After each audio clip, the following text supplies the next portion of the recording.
question, don't ever question if I love you, yeah, 'cause I do.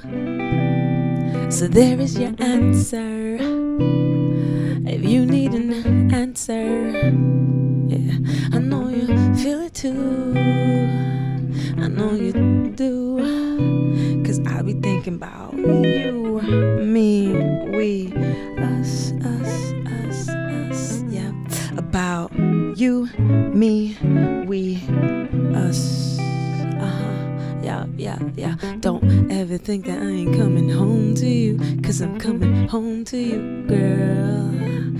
Don't ever think that I ain't coming home to you, there's nothing wrong with you, girl. Don't ever think that I ain't coming home to you, I'm coming home to you, girl. Don't ever think that there is something wrong with you, there's nothing wrong with you, girl. Let's go.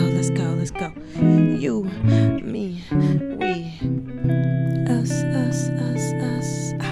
It's about you, me, we, us. One more time.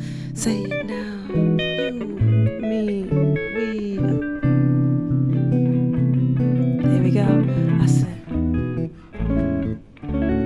You're listening to the Pit London show on Radar Radio. This is DJ Darkstabber. We have Alfred here in the studio with me as well. Yeah. And as promised, we have our special guest in the studio today, Divinity Roxx. We're privileged to be sitting down with you right now. Oh man, I'm privileged to sit down with you guys. Thank you very much. So she's toured the world multiple times with her voice, her talent, and of course her bass guitar. And she has played alongside some big artists in the industry such as Beyonce, B.O.B, and of course Victor Wheaton. Jeez. So welcome to the studio. Thank you. How are you? How have you been? Yeah, we're good, man. We took that long trek across the pond yesterday afternoon and we still going. So, yeah. I heard you say you've been up for 24 hours. What's going on there? Yeah, it's been about, what are we on the 23rd hour or something, man? It's crazy. So I want to talk about your experience with Beyonce. Yeah. You were in the all-girl band, Sugar Mama. Yeah. How was the audition experience? Like, what did you have to do to get that role? Well, first we had to play one of her songs, Work It Out.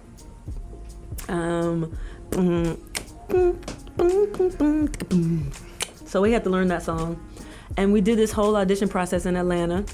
My friends convinced me to go to the audition because I didn't think she was serious about looking for, musicians, but she was. And I got the gig. Like, I went to Atlanta, did the audition, then they flew me to New York.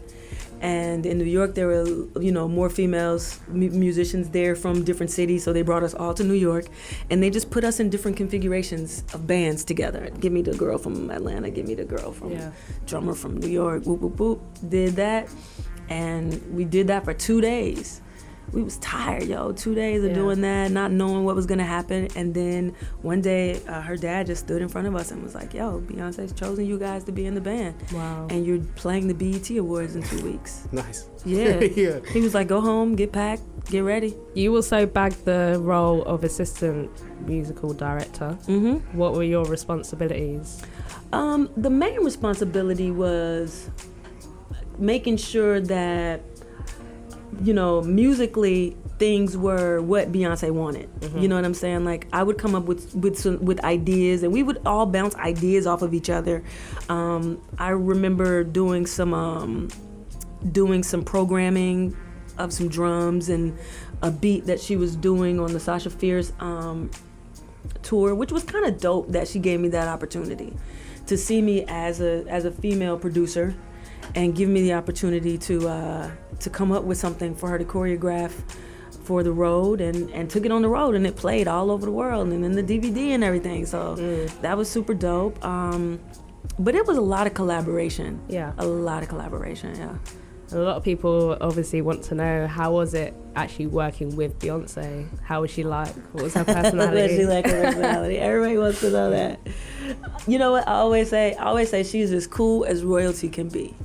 You know what I mean? Because she's royalty, you know what I'm saying? Of course, yeah. So she cool, She goofy, she's funny. She's really funny.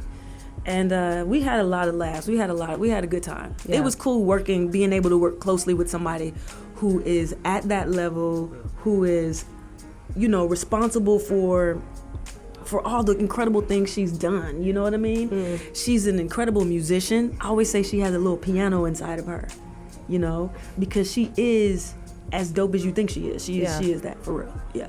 It ain't no ifs, ands, or buts about it. Okay. Yeah. For all the haters and all the people. Yeah, man. She real. She the realest, yo. She dope. What was the tour hard. life like with Victor compared to the Sasha Fierce tour? With Victor, it was like everybody was on one bus. We had, we was pulling a trailer with all the gear. You know what I mean? We would all set up every night. We would do all the setup. We would take care of everything. We would break down. It was like all hands on deck. Yeah. You know what I mean? I remember when we started touring with B, like this guy was my bass tech. They like, you got a bass tech. I'm like, well, what does he do? Well, he changes your strings and makes sure your bass. I'm like, I can change my own strings. Yeah. I don't need him to change my strings. Why? But all I had to do was show up and play. That was my job. Show up and play. Be where you're supposed to be when you're supposed to be there. We had 14 buses and 30 trucks pulling, stuff. And we just showed up at sound check and got dressed for the show, did the show, and left. So that was the biggest thing. And I mean, we're on this huge stage and we did so many television shows. And what was your favorite performance? My favorite performance was the White House performance. The White House, yeah. Absolutely. I mean, when President Barack Obama was crazy. elected, first of all, when he was elected, I was here in London. Okay. We were doing a show. I can't remember what show it was, but I remember being at this hotel, which I can't remember the name of, but we've stayed there a few times, and we were all crowded around this little TV to see if he was actually going to win. And he did, and we were here, and it was like all the Americans in the hotel were downstairs in front of this little TV, just, it was history being made, and we weren't even in our own country. Yeah. So it was weird, it was crazy. So when we got an opportunity to play the White House, that was pretty cool.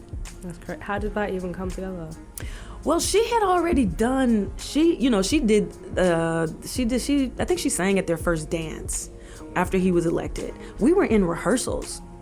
So we didn't get to go to the inauguration, but he ended up inviting her to a state dinner to perform, and she brought the band, and that was pretty dope. One of my other favorite performances was Glastonbury. Yeah, I was going to ask you about that. How's Glastonbury? I was looking at that the other day. I was so nervous. Yeah. Yo, Glastonbury was crazy. Wow, that's a huge stage. Yeah. Yeah, it was pretty dope. Was that one of the more bigger crowds that you've had to perform to? Yeah. Absolutely. And it was such a big deal. Yeah.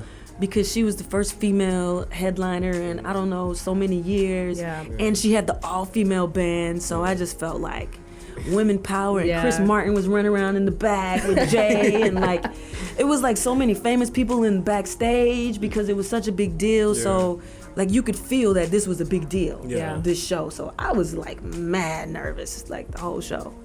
It took me halfway through the show before I just relaxed and was like, got it's a into show. your zone. Yeah. Which artists are you listening to at the moment? I'm listening to old stuff again. I always go through these phases where I listen to new stuff and I listen to old stuff. So I'm listening to Bernard Wright and old funk stuff.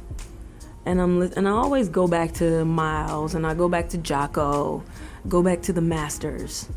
So that's kind of what I've been listening to lately. I like the band The Internet a lot. Oh, yeah. Yes. I really like them. I think they're cool. They're amazing. Yeah. And have you guys seen them live? Yes. No, I haven't seen them live, man. Okay. We're always in different places, Yeah. and I never get to see them. They are Thundercat, amazing. I like Thundercat too. He's dope. I saw Kendrick the other day come in the studio. That was dope. I was in the studio. Oh, he just came into the studio. Yeah, I was hanging Casually out. in your life, No, Kendrick but rolls this in the was studio, crazy you know? though. No, Casual. this was crazy. So I'm going to visit the studio, and I'm gonna go meet this guy, and we're just standing outside the studio. Me and this woman. We just chopping it up, talking. I don't know what we was talking about, and Kendrick just walks up. Wow. Him and 3 people. Nobody, and we're in New York City, on the street, busy street. Nobody knew who he was. It was super incognito. He just walked in, I was like, oh, what's up? It's Kendrick. You know, I wasn't about to do the whole, Yeah. yo, let me get a picture. You know, I was like, I'm playing cool, act like I see him all the time. And he just walked in the studio, and she didn't even notice it. She didn't even notice him. I was like, you didn't just see Kendrick Lamar walk past us into the comes studio. in all the time. Like, nah, that was pretty cool. That's dope. Well, it's been a pleasure speaking to you. Definitely. Thank you, yo. Thank I you look for forward to coming seeing y'all through. tomorrow. Thank You've you. been listening to the Pit London show on Radar Radio.